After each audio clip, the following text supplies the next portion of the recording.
ಮುಂಜಾನೆಯ ಮೊಗ್ಗೆಲ್ಲವ ಸೂರ್ಯನೇ ಹೂ ಮಾಡುವ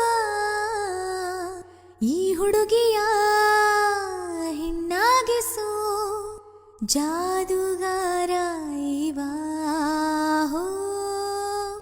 ಮುಸ್ಸಂಜೆಯ ದೀಪ ಇವ ಮನೆ ಮನ ಬೆಳಗುವ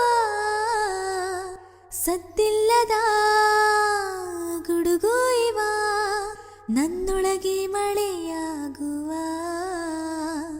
ಪ್ರೀತಿ ಅಂದ್ರೆ ನಂಬಿಕೆ ಹೃದಯನೇ ಕಾಣಿಕೆ ಅನ್ನೋದು ವಾಡಿಕೆ ಅದಕ್ಕೆ ಮನೆ ಹೋಲಿ